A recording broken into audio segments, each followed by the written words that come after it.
नमस्कार, स्वागत है आपका हमारे चैनल पर। चैनल पर नए हैं तो वीडियो को लाइक और शेयर जरूर करना। आज की कहानी है विजय एकादशी पर। धर्मराज युधिष्ठिर बोले, हे जनार्दन, फाल्गुन मास के कृष्ण पक्ष की एकादशी का क्या नाम है तथा इसकी विधि क्या है? कृपया करके आप मुझे बताइए। श्री भगवान बोले, राजन, फाल्गुन मास के कृष्ण पक्ष की एकादशी का नाम विजय एकादशी है।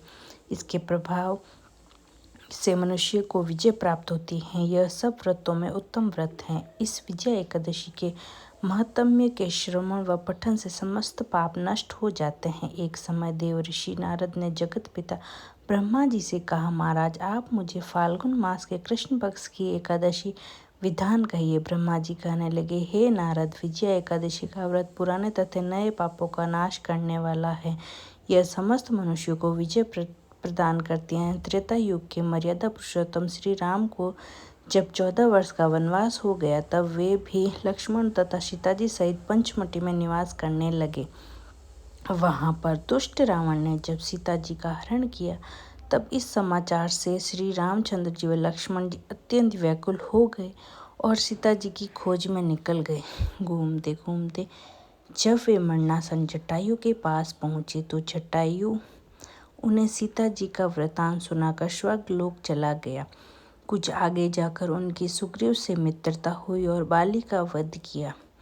हनुमान जी ने लंका में जाकर सीता जी का पता लगाया और उनसे श्री रामचंद्र जी और सुग्रीव की मित्रता का वर्णन किया।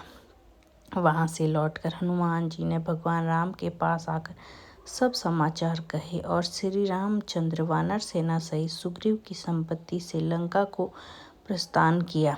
जब श्री रामचंद्र जी समुद्र के किनारे पहुंचे, तब उन्होंने मगरमच्छ आदि से युक्त एक अगाध समुद्र को देखकर लक्ष्मण जी से कहा, इस समुद्र को हम किस प्रकार से पार करें? श्री लक्ष्मण ने कहा, हे पुरुषोत्तम, आप आदि पुरुष है, सब कुछ जानते हैं। यहाँ से आधा योजना दूर पर कुमारी द्वीप में वल्कदप नाम के मुनि रहते हैं। उन्होंने अनेक ब्रह्मा देखे हैं। आप उनके पास जाकर इसका उपाय पूछिए।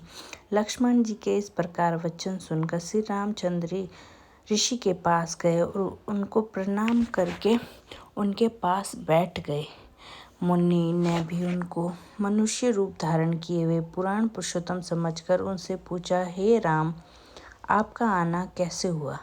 रामचंद्र जी कहने लगे कि हे ऋषि, मैं अपनी सेना सहित यहाँ आया हूँ और राक्षसों को जीतने के लिए लंका जा रहा हूँ। आप कृपया करके समुद्र पार करने का कोई उपाय बताइए। मैं इसी कारण आपके पास आया हूँ। वक्तालम ऋषि बोले, हे राम, फाल्गुन मास के कृष्ण पक्ष की एकादशी का उत्तम व्रत करने से निश्चित ही आपकी विजय होगी। साथ ही आप समुद्र भी अवश्य ही पार कर लेंगे। इस व्रत की विधि यह है कि दशमी के दिन स्वर्ण, चांदी, तांबा या मिट्टी का एक घड़ा बनाएं। उस घड़े को जल से भरकर तथा 5 पल्लव रख वेदिका पर स्थापित करें। उस घड़े के नीचे सतंजा और ऊपर जौ रखें। उस पर श्री नारायण भगवान की स्वर्ण की मूर्ति स्थापित करें।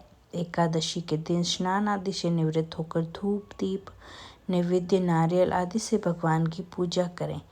तत्पश्चात घड़े के सामने बैठकर दिन व्यतीत करें और रात्रि को भी उसी प्रकार बैठे रहकर जागरण करें। द्वादशी के दिन नित्य नियम से निवृत्त होकर उस घड़े को ब्राह्मण को दे दें। हे राम, यदि तुम भी इस व्रत को सेनापतियों सहित करोगे तो तुम्हारी विजय अवश्य ही होगी।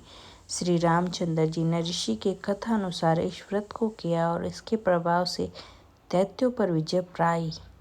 अतः हे राजन, जो कोई मनुष्य विधि पूर्वक इस व्रत को करेगा, दोनों लोकों में उसकी अवश्य ही विजय होगी। श्री ब्रह्मा जी ने नारद जी से कहा, हे पुत्र, जो इस व्रत को महात्म्यों को पढ़ता या सुनता है, उसको वज्रपेय यज्ञ का फल प्राप्त होता है। कहानी कैसी लगी कमेंट करके जरूर बताना।